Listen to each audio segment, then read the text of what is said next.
Welcome to Martial Arts Explorer. I'm Scott Combs. The purpose of this series is to explore techniques as they apply to effective self-defense, revealed in classical forms of all styles. We utilize the first touch self-defense method. The first aggressive act is often a push, slap, or grab that is considerably less ballistic than a full-force punch or kick. It's at this point we begin our self-defense process.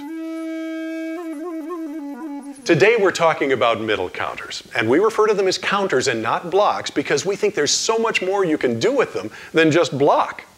There's also the argument that blocking doesn't appear in classical forms. It's often a two-step process, which is much too slow to be used as a block, so it must be for some other purpose. Also, blocking is considered instinctual. Toss something at somebody and watch their hands wave in front of them to protect themselves. Middle counters. That's what we're talking about today. Let's go into the dojo and see what Michael has for us. Thanks, Scott. Let's take a look at those middle counters. Middle counters are a little bit different because I don't use them as a regular block. If I were to chamber and come up and block this way, it would be too slow, and I would just do what we'd call an outside counter, an outside block coming across. It's much faster, much quicker. So what we do look at is a middle counter having two motions, one being the chamber coming in, one being the motion coming out. Now you can do this any way you want. They could cross low, they can cross high, different hands can be on top. We're looking at two moves, in and out. Even if it's just the front hand, in and out, that's still a middle counter. Now I'm going to work with Adam here. Adam's going to jump on in. We're going to look at the technique as to why this is not just a block and why it's actually a self-defense move. He's going to go ahead, he's going to grab it on my lapel, he's winding up, he's going to hit me, okay? I've already got myself in a bad situation. Shame on me for not leaving ahead of time. He comes in, I'm going to grab this hand. I don't want it to move away where I don't know what it is. Right now, I know where it is, I'm going to lock it to me.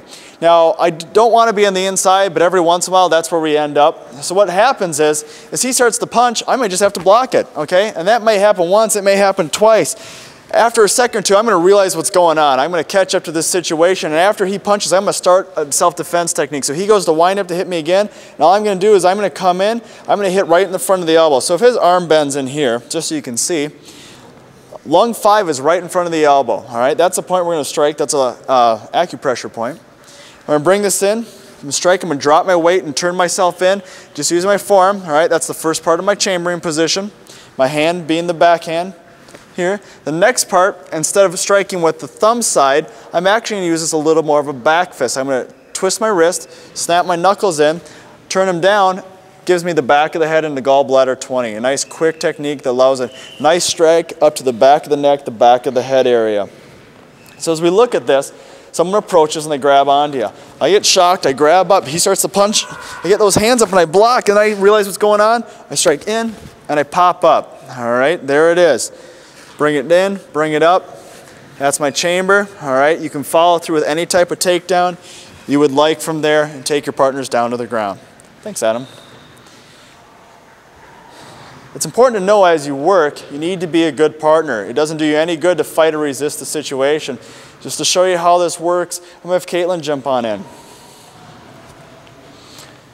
Now as I work with Caitlin, I'm going to assume I know what's going on, we're partners, but I'm going to cheat the system a little bit, all right? If I grab on, I'm going to hold on, I'm going to tighten up, I'm going to defeat this, I don't want her to make it work, all right? I'm a tough guy, all right? She goes in, she gives it a try, all right?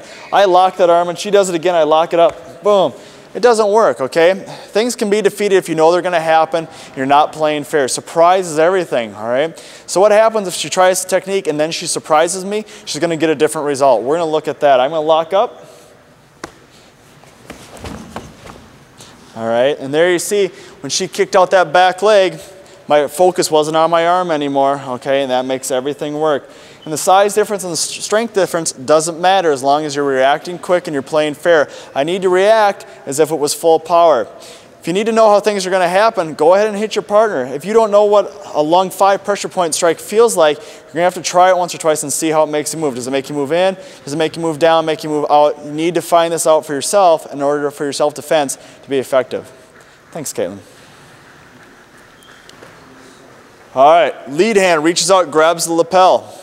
Your backhand traps that hand.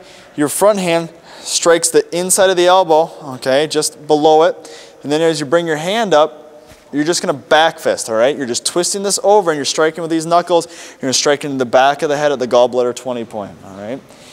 So work that middle counter technique. And you're going to come in this way. You're going to rotate it back in towards your stomach.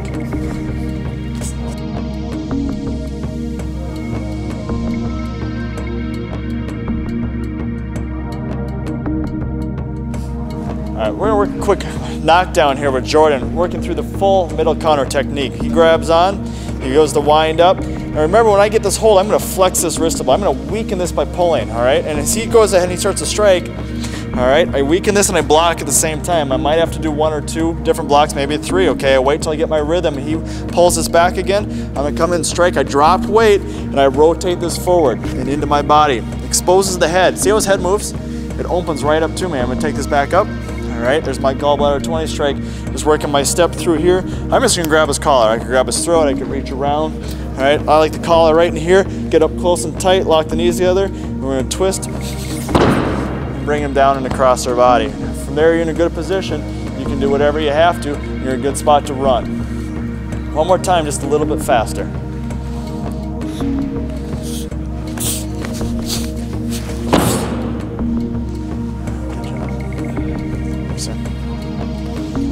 There's our quick look at down counter. Remember, that's just one way to do it, and there's lots of different styles. Practice on your own and have a little fun. Thanks, back to Scott. If you'd like to practice this technique with a partner, use caution. You want to make it work, but you don't want to injure your friend. And we're not responsible for any injuries that may result. We'd love to get your email. Send it to explorer@fullcirclemartialarts.org. For Martial Arts Explorer and Michael Kleinepeer, I'm Scott Combs.